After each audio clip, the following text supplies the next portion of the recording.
Hello guys, you are watching Edu4S Education for Students. Our today's topic is to find the value of k if x minus 1 is a factor of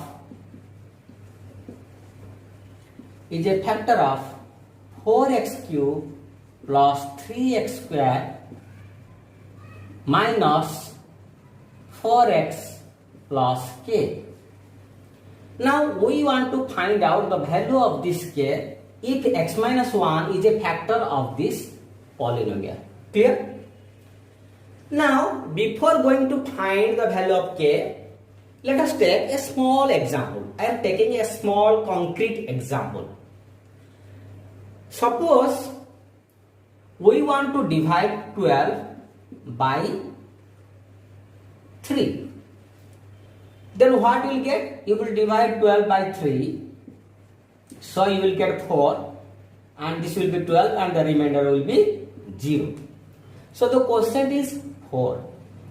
But if I will divide 12 by 5, then what will get? Look here. 12 divided by 5.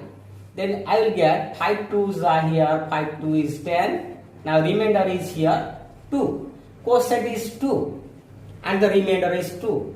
Look here, the remainder is here 0, but here remainder is not 0. Why? Because 3 is a factor of 12. 12 is divisible by 3, that means 3 is a factor of 12. But here 12 is not divisible by 5. So 5 is not a factor of 12. So that is why the remainder does not come here 0, but here the remainder comes 0 because 3 is a factor of 12. Clear?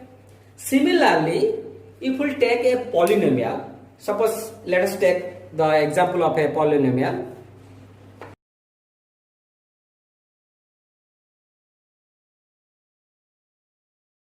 Now suppose px is a polynomial and we want to divide this polynomial by another polynomial, that is gx. Suppose the quotient comes is qx and suppose the remainder we get suppose rx. Clear?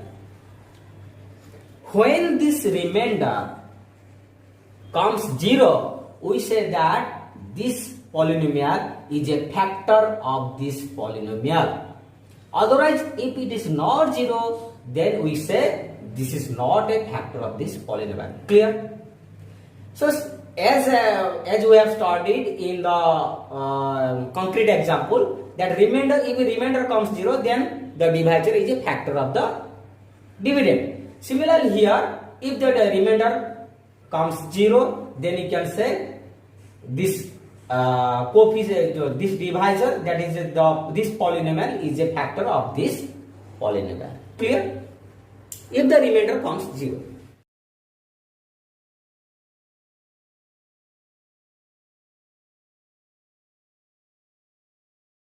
Now we will find out the value of k. We will apply that concept here.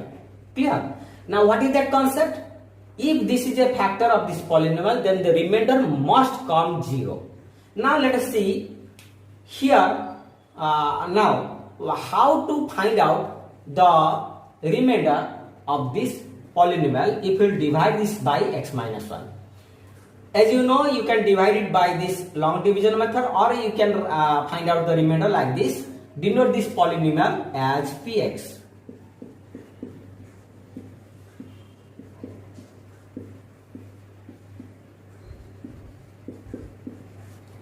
Now let x minus 1 equal to 0.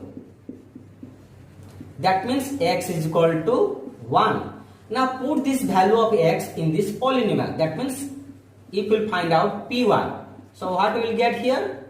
If we put 1 in this place of x, then what we will get? If we put 1 in this polynomial, we will get 4 into 1 cube plus 3 into 1 square minus 4 into 1 plus k. So that means it will be 4 plus 3 minus 4 plus k. Now that means 4 is cancelled here, so we will get 3 plus k. So this is the remainder. you can find out this remainder by long division method also, but if you have to proceed in this way because it is easier. Now this is your remainder. Since here we have already read about in my previous example that if the remainder comes 0, then the divisor will be a factor. So here x minus will be a factor if this remainder becomes 0. Since here it is given that x minus 1 is a factor, that means the remainder must be 0. So here you can write, let me erase this one.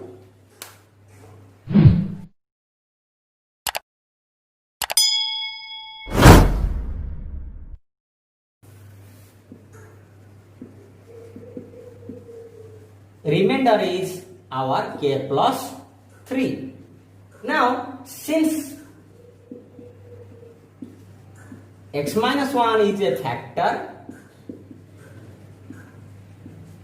so remainder must be 0.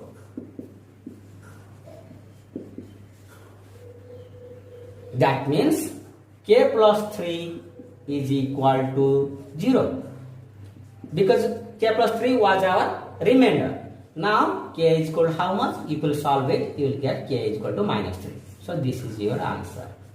Whatever the question may be, you have to apply this theorem. Means this concept you have to apply, that whenever the remainder comes 0, the divisor is a factor of the dividend. Thank you guys for watching this video. If you really like this video, please share it, like it, and if you are a new viewer to this channel, then please subscribe it. Thank you for watching. Goodbye.